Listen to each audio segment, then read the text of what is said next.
All right. Well, we gave you a minute or two to get in. Again, welcome to our webinar today. The topic is providing great experiences using technology to build customer satisfaction and brand loyalty.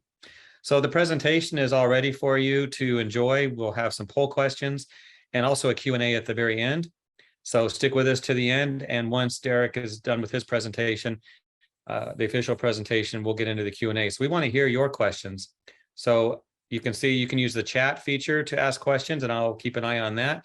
And also the Q&A portal at the very bottom of your Zoom platform. You can put your questions there.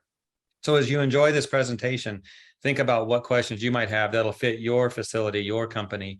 And we'll toss those at Derrek at the end and see if we can stump Derrek today with some tough questions. So Looking again, forward to it. welcome. Yeah, welcome. Derrek Clarke, the product marketer, building services providers at Planon. Derrek, take it away. Thank you so much, Jeff. Thank you for that introduction, and welcome everyone. I'm looking forward to presenting to you today and then to having a nice discussion afterwards. Please, as we go through the presentation, as Jeff said, please send in your questions. Looking forward to them. So let's get started. And there. Now, so before we start off, I'm here from Planon.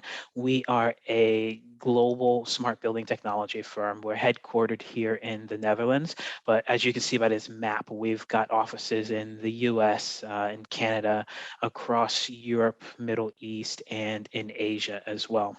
And to help describe who we are, we've actually created a little video that I'd like to share with you guys.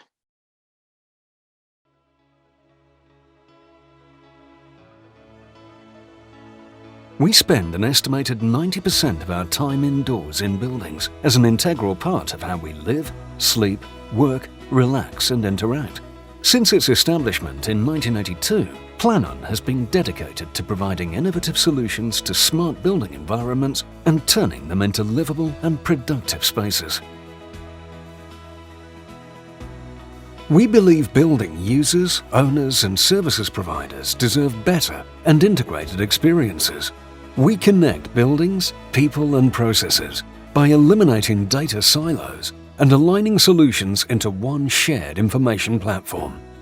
By that, we empower all building stakeholders with actionable and meaningful insights. We create places where people work, live, play and learn. We have a positive impact on our users' life and our planet, empowering all to answer future needs and upcoming challenges. Connecting ecosystems, processes, people, buildings. Planon, building connections.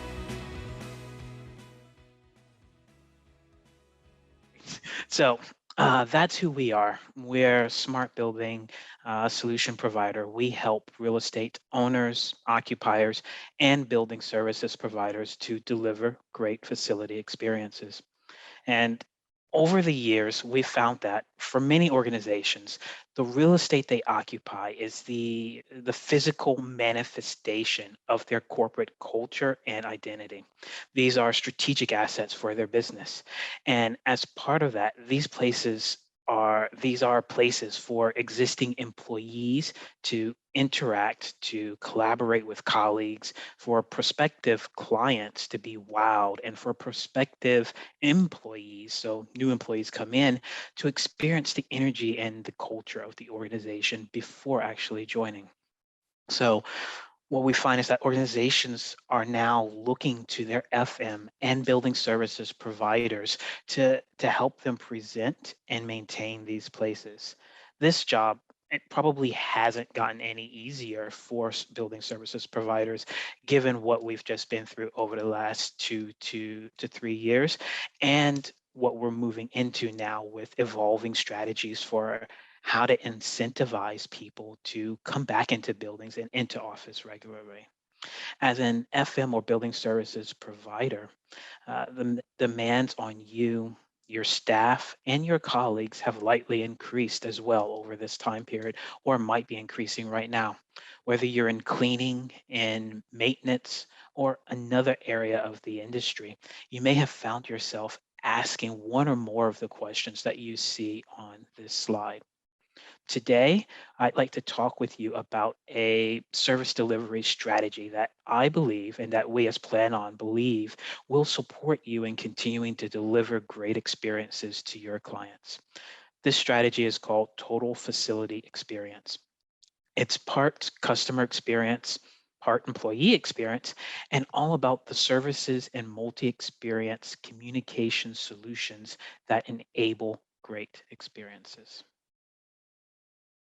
So there's this quote here by Jeff Bezos, and he's credited with this, and it expresses the Amazon's customer experience strategy from its inception, which in some respects, I think can be applied to the built environment as well.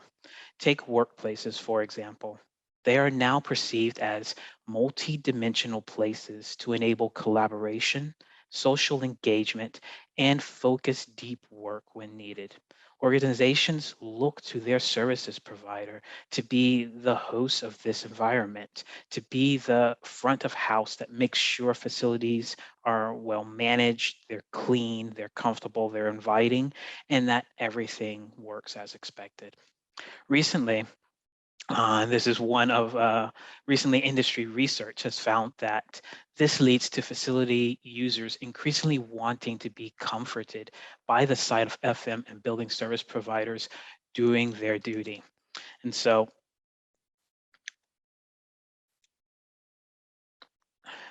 this slide here shows some research from Deloitte and from the Harris poll.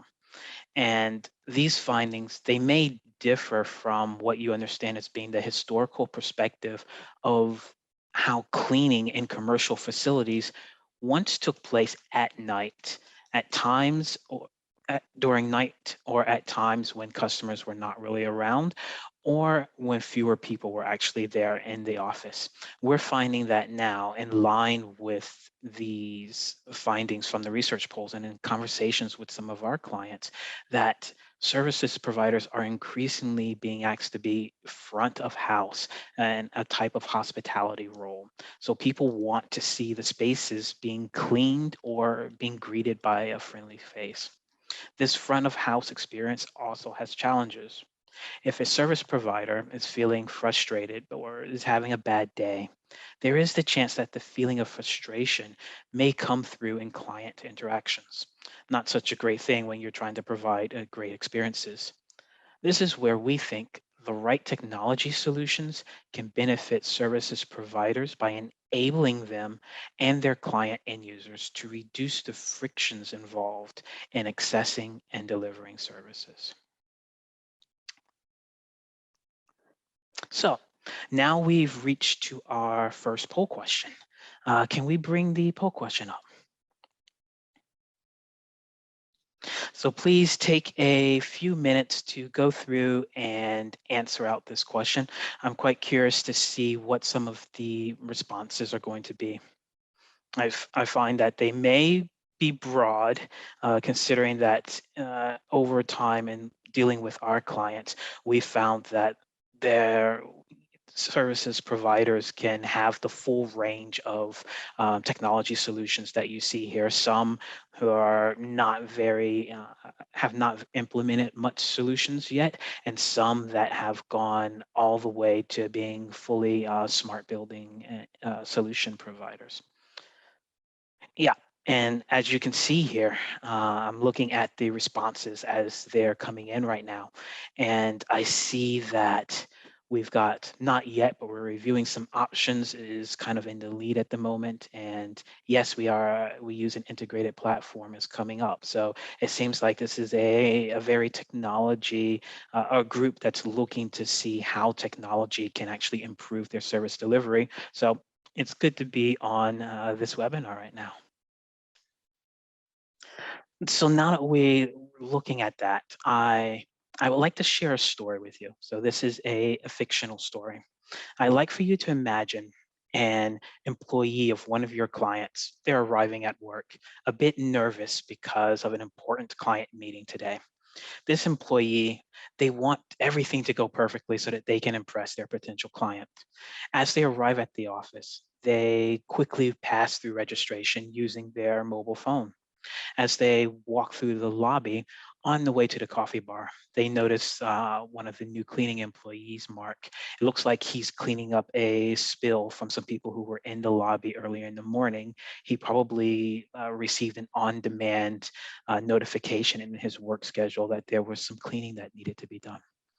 After getting a coffee, off to the kiosk in the lobby to locate where his friends and his teammates are sitting.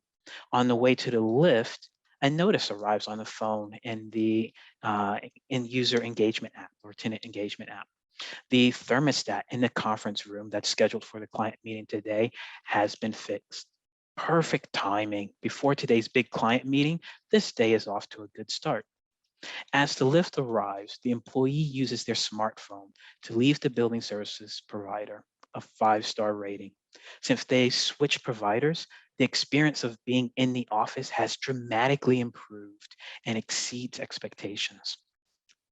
By the building services provider striving to provide this great experience, they're actually building trust with the building end user, which then also gets told back to their actual client, the owner or investor of the building, helping to strengthen the working relationship and the experience. And in fact, this is something that we see will providing these experiences is something that will become even more important as we move forward, because we found that in line with a global analyst firm, Gartner, they found through their research looking at industries and looking at customer experiences that going into 2024, so looking over the next 2 to 3 years, organizations that provide a total experience will outperform their competitors by 25% in satisfaction metrics for both customer and employee experience.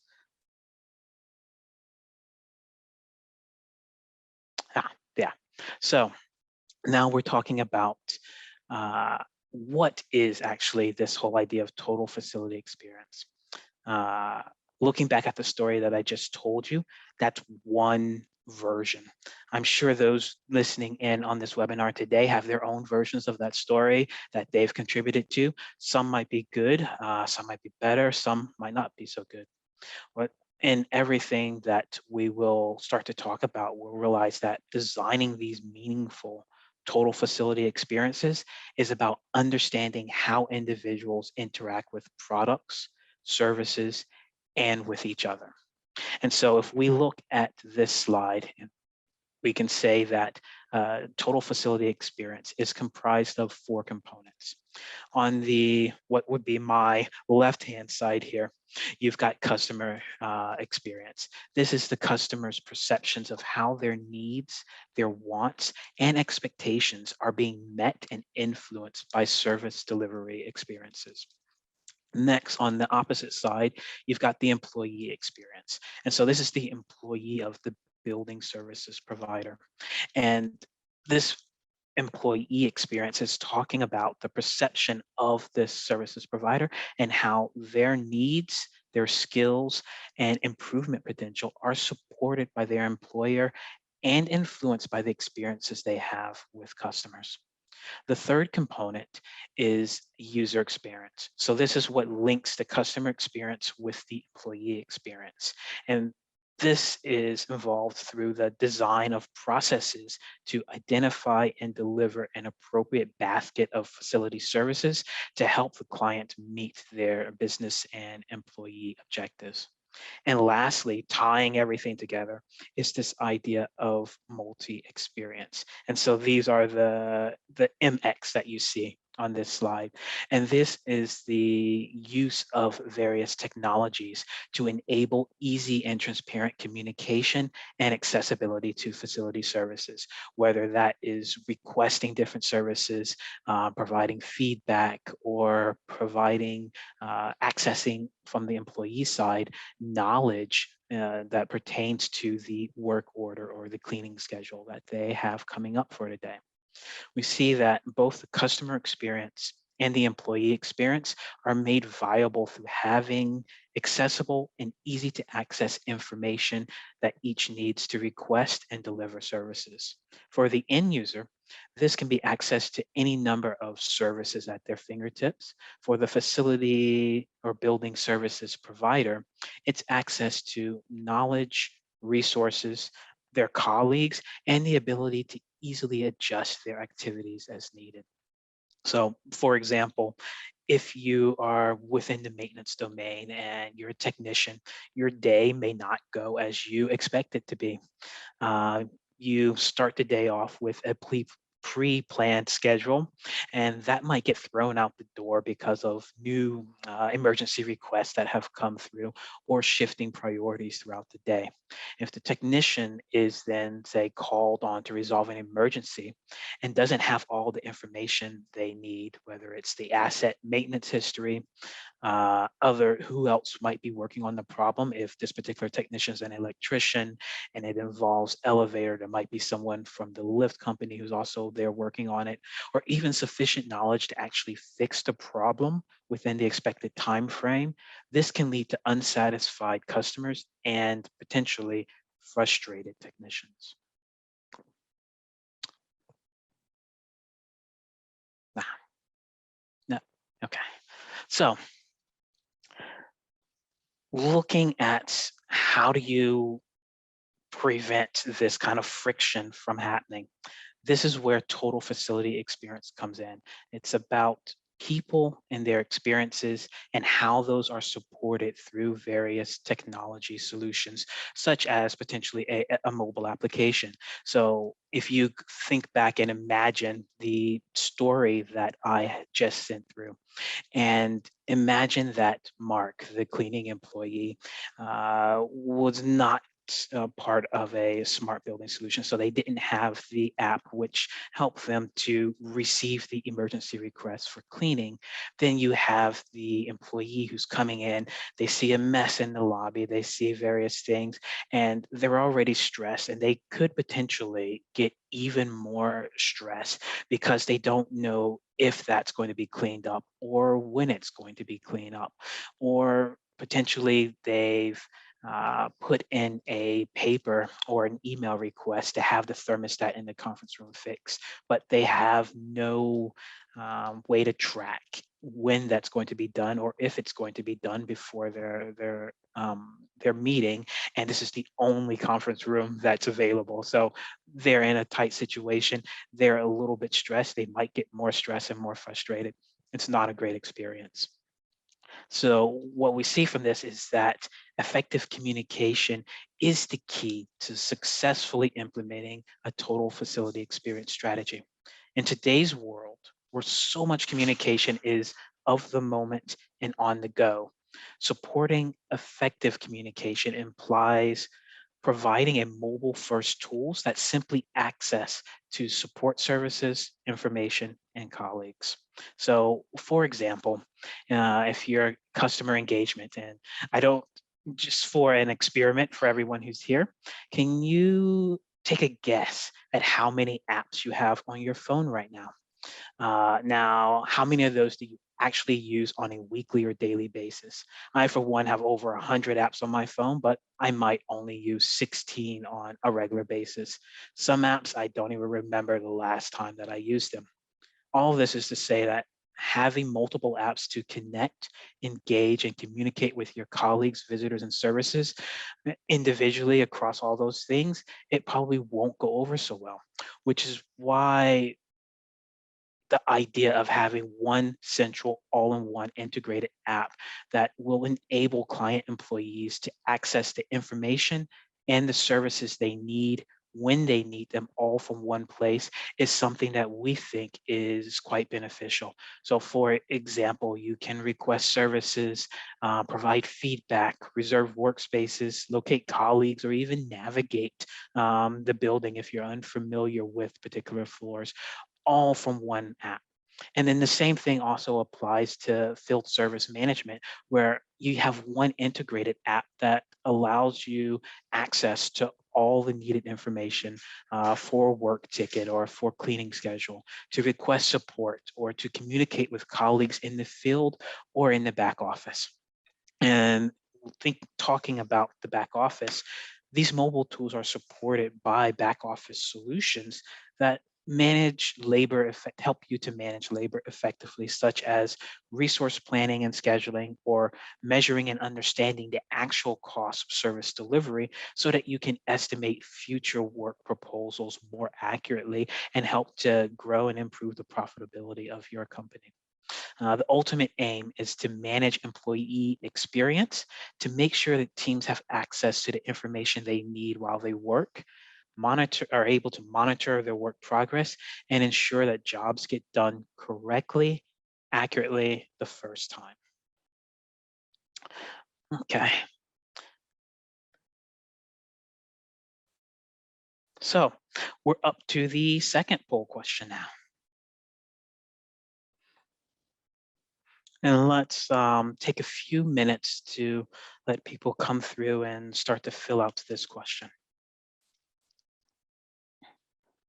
I'm curious as to how people will fill this out, because I suspect that the medium might depend on the message being conveyed. So in some cases, your direct in-person contact. In some cases, you might have mobile communications where you're getting feedback from the client because of they've seen that you've done a good job, like the 5-star rating that happened in the story that we heard earlier. And so it's coming through here. It seems like the vast majority is looking at desktop email or landline phone. Next up is direct in-person contact, and then followed by mobile phone or tablet. So that's quite interesting, yeah.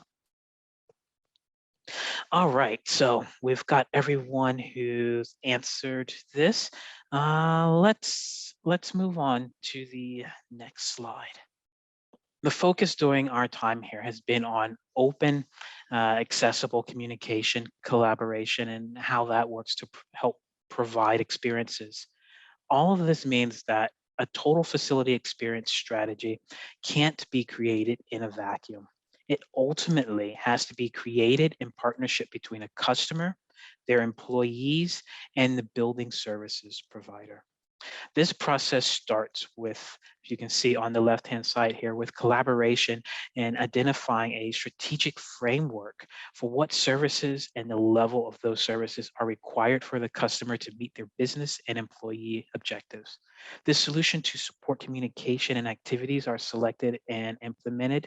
This could include multi-sensory and multi-touch point interfaces, such as wearables, sensors, mobile devices, a phone or a tablet, kiosks, web portals, touch panels, and robots. So think of cleaning robots for large spaces, or food serving robots in catering or restaurants, which is quite a thing. My wife and I recently experienced that when we were on a trip where we put in the order and we had the robot actually bring our food out. We got the food off the trays that the robot has, and then it left afterwards. It was quite an experience. But going back to this story, once solutions are implemented, service delivery is then monitored, tracked, and adjusted as needed to meet the agreed objectives. But I think going back to the story that I just had about the robots in the restaurant, it's great to remember that since total experience is about people and providing people experiences, the more technology that's implemented, the more hospitality driven or high touch the services provider should become. This is in keeping in line with setting the conditions to foster best experiences on both sides of the table. And so for the case of the serving robot, there was still a waiter who came, who asked how we were, who made sure that we had everything that we wanted, to see if we also needed other things. So in this restaurant, that could have just revolved around the robot and not had the waiter. They still had the waiter who made an extra effort to make sure that we were comfortable and having a good time.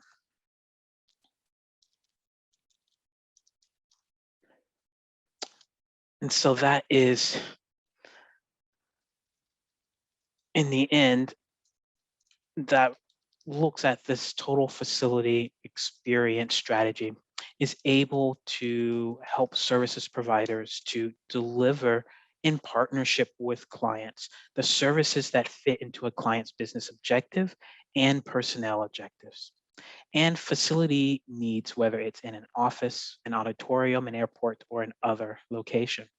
When implementing this type of strategy, services provider is able to be flexible as needed to meet their client needs. And so whether you're focused on a single service or multiple service, each can actually be integrated to enable the best possible experience for your clients.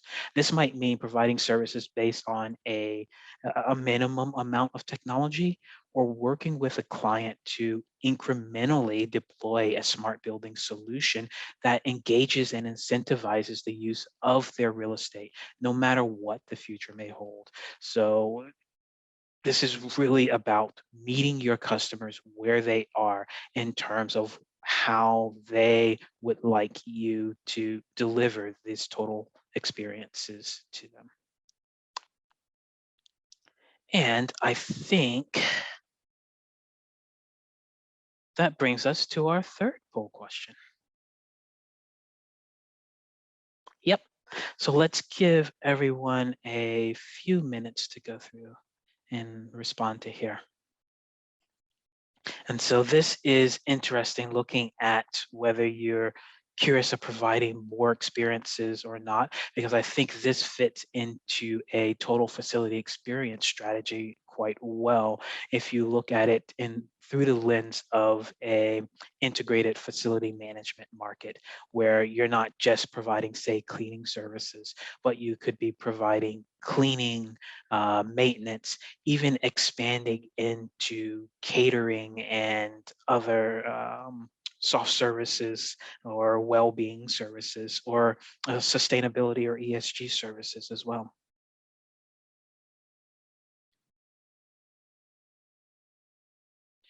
All right, so looking at here, we see that yes, we're already providing multiple services to our clients, is running neck and neck with yes, we're actively searching for opportunities to do that.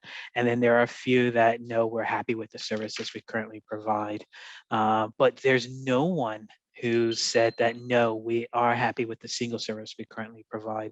So I think that is a good indication that this idea of total facility experience could be quite valuable for those on this webinar when looking at progressing within the integrated facility management market.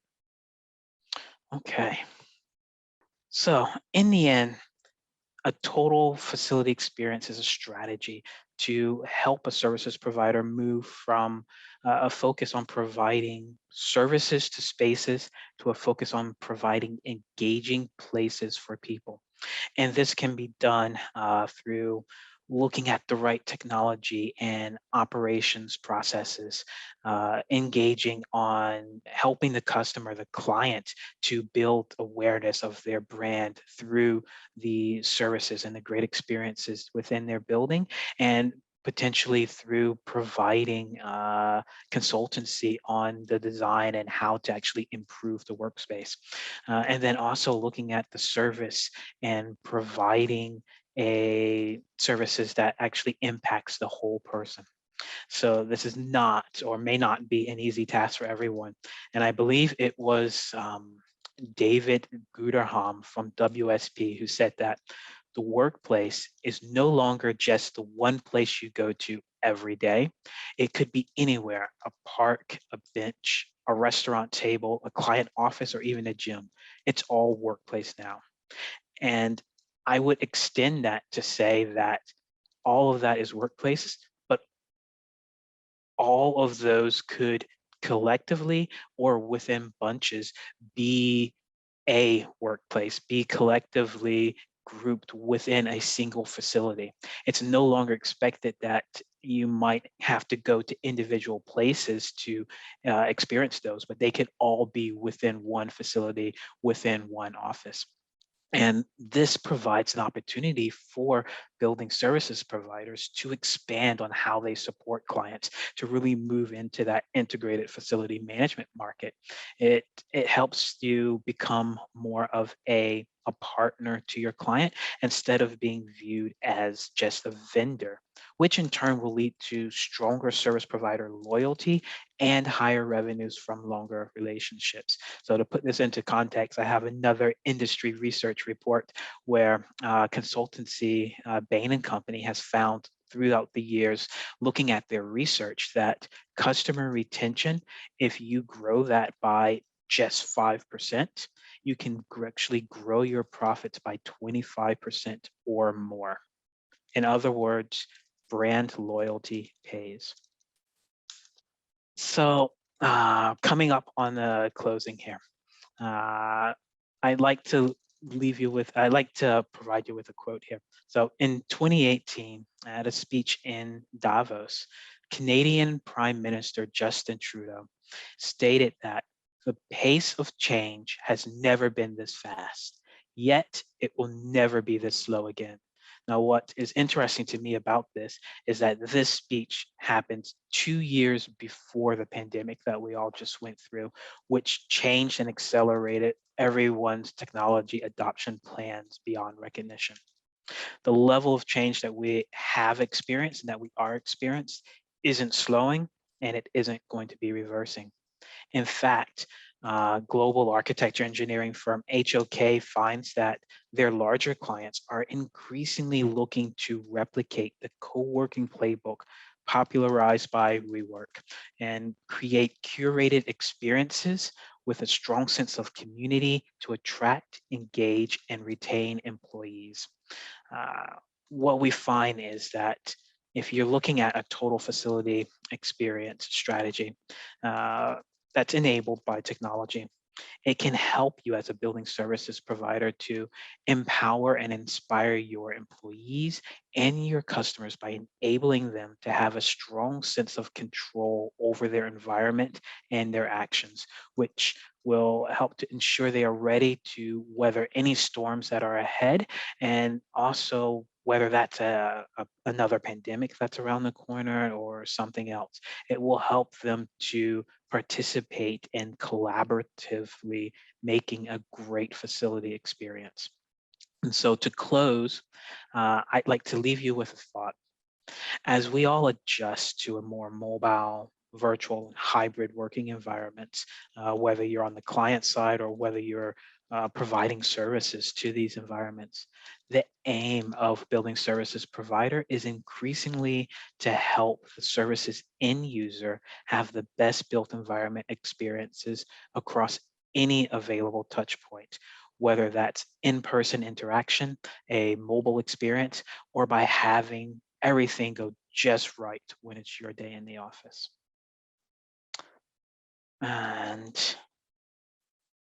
And thank you for that. I hope everyone's found this entertaining and that you've learned some things throughout the presentation. And I'm looking forward to your questions in the Q&A session. Well, Derek, I give you an A+ for this webinar. Nice job explaining what Planon does. And the poll questions were interesting. I find that pretty cool to do, to kind of take the temperature of the attendees, and that might help them with their decisions. So you want to do some Q&A? Yeah, let's do it. Nice. We have one in the chat, and we have 5 others so far. And folks, just if you have a question, toss in the chat or the Q&A as we do this for the next 10 or 15 minutes or so. Here's a good one, Derek. I don't know if you saw this, but Lori asked, would you have to leave a tip if the robot brings the food? Now, you mentioned, Derek, the robot in the restaurant. You started this. Yeah. So is there a position you have on that? Well, a tip for the robot, I'm not so sure, but we did leave a tip for the waiter that was serving us, yes. Yeah, the question was, leave a tip if the robot, so not for the robot, because the robot just wants more electricity. Yeah, probably, which is getting a lot more expensive now. And Lori came back with a comment. Everyone can see this in the chat. She sent it to everyone that obviously you require less workers, servers in the restaurant, but there's still workers that probably have to run the robot. Yeah, there's still workers that have to run the robot and maintain it. And as I said, the more technology that you implement, especially if you're going the route of robots, the more high touch you have to become. So there's never going to be a case where, well, I wouldn't say never, but most likely there's not going to be a case where you're in a restaurant and it's just the robots that are going around or reeling around or whatever. There's going to be people that you're interacting with. There's also people in most places, there's people in the kitchens as well. I have seen some videos of robots in kitchens cooking, but that's a whole nother story. Oh, that could be an interesting follow-up. Yeah. Yeah, I was in one restaurant once and there was a robot bringing food and I asked a few questions. She didn't listen to me, which is just normal. Yeah. All right, here's our next question for you, Derek, maybe, and it's not about robots. What is a feasible best practice to implement a total facility experience?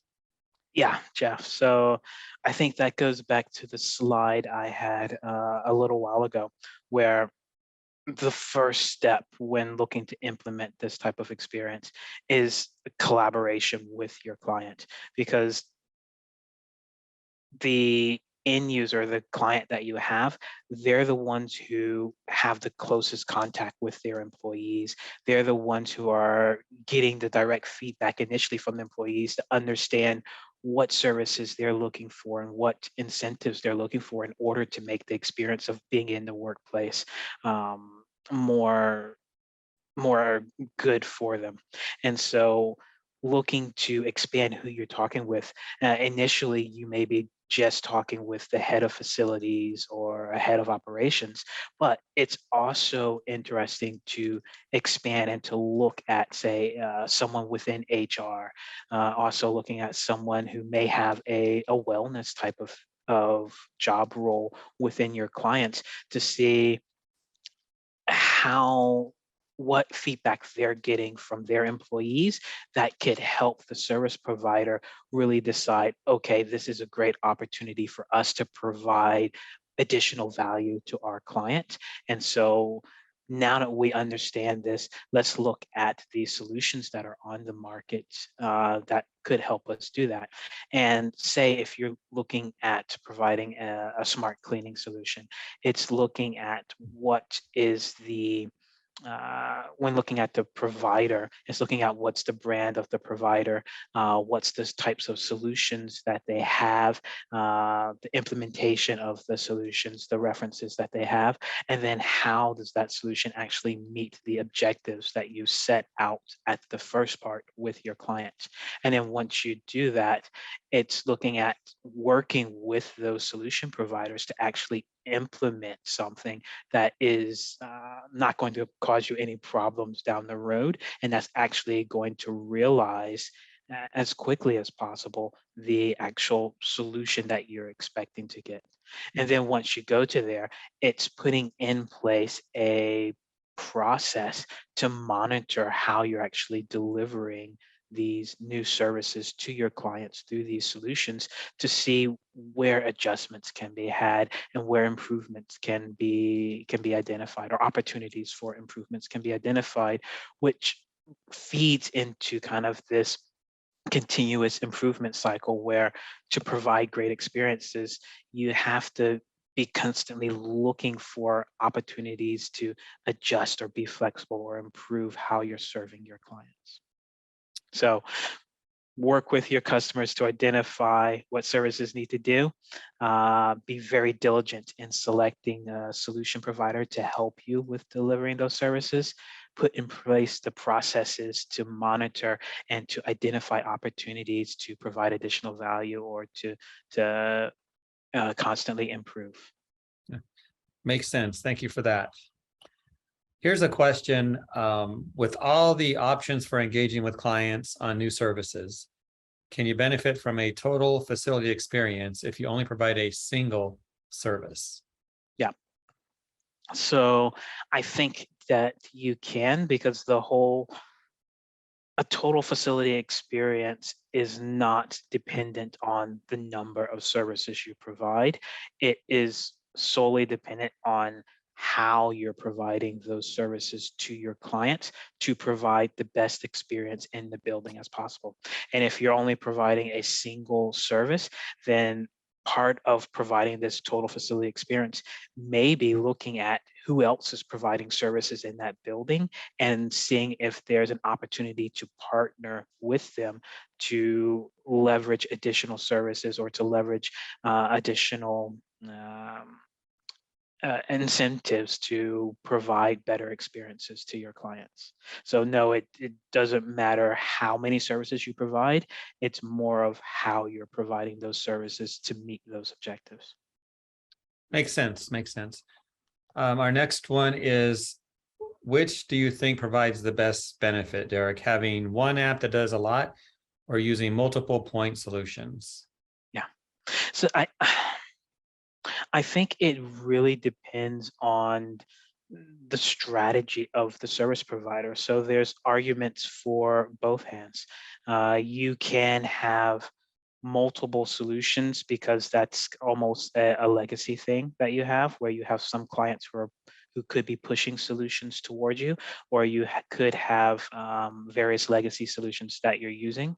And then on the flip side, you could, well, one thing with that, with doing multiple solutions, if you keep them all separate, then you have multiple logins, multiple sign-ins, multiple interfaces that you have to deal with.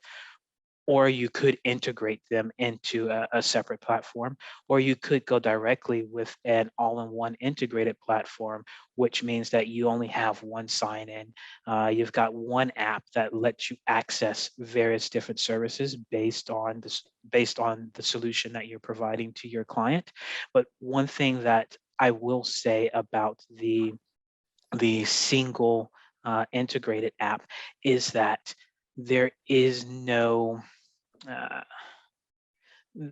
there is no opportunity or chance that you are worried about security. Well, you could be worried about security, but there's less chance that you're worried about which one of our hundreds of field or building services employees, field services employees have which version of which app. Have they downloaded the latest updates?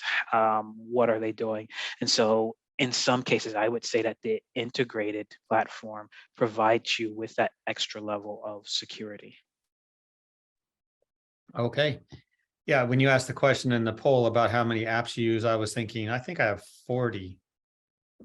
What'd you Yeah. say you had, Derrek? I have 100. I actually went through yesterday and was counting them on my phone and was going like, oh, wow, it keeps going. It keeps going. Like I've got 3 or 4 pages worth of apps on my phone screen. And some of them, I don't know when's the last time I used them. So I have a weird habit. I try to keep it on 2 screens on my phone. So Wow, that's good. That's nice. which is about 40, I think. But yeah, apps are important. And thank you for clarifying that with that question. Yeah. And Martha Schmidt has 120. Martha needs help. Yeah. Yeah, Martha and I are like, ooh, this looks nice. Let me download it, and then maybe I'll come back to it later on. And then when you have to update all your apps, it takes all day. So Yeah, that's true. let's do this one, Derrek. How does the Internet of Things, how can it be used to support great experiences? Yeah. IoT, Internet of Things.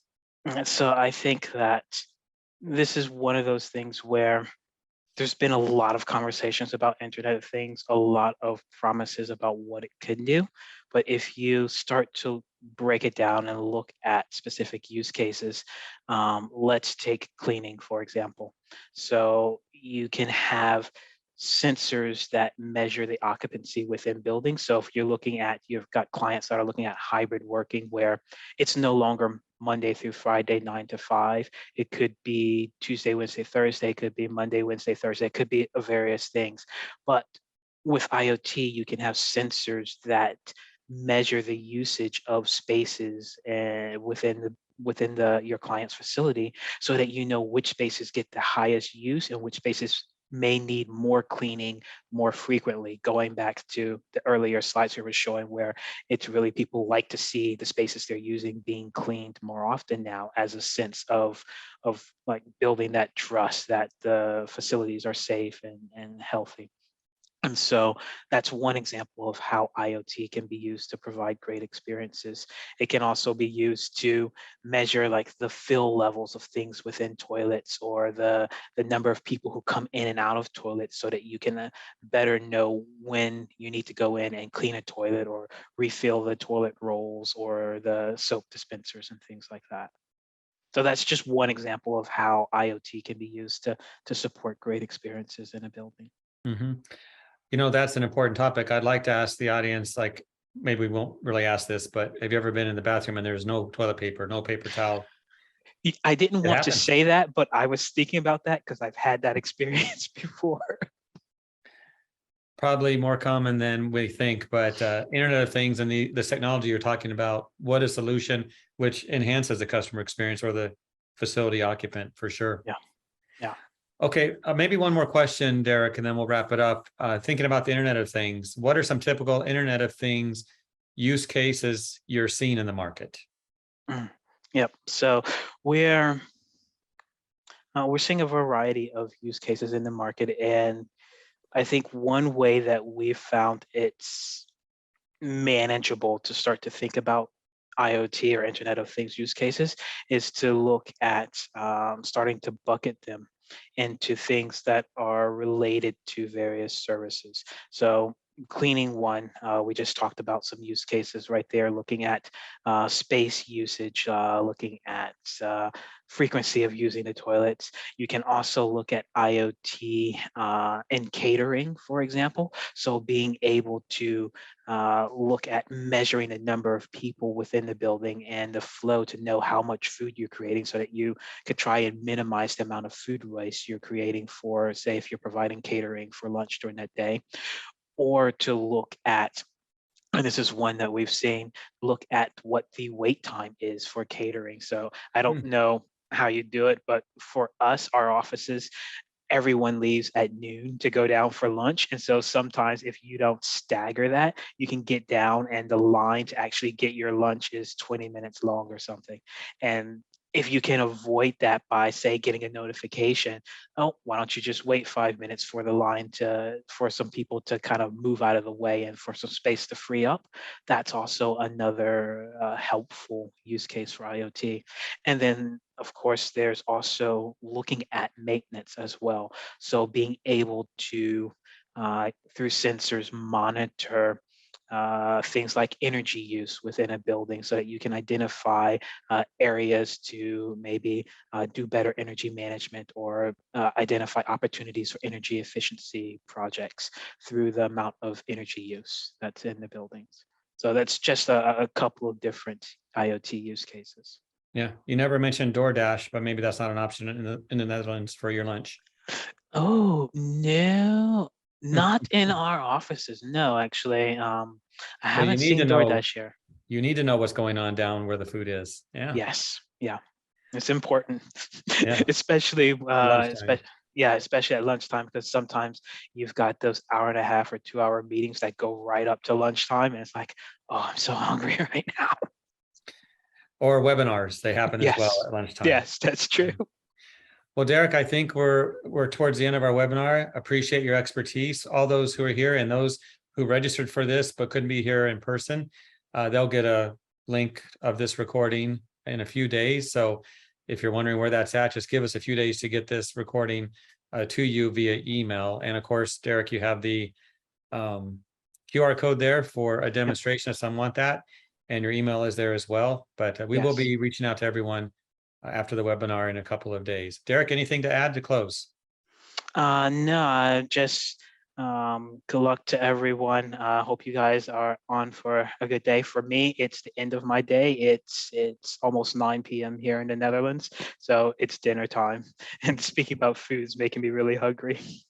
Well, Derrek, you deserve it. Go get a nice dinner. And thank you, everyone, for being here today. Yep. Thank you, everyone. Thank you so much, Jeff.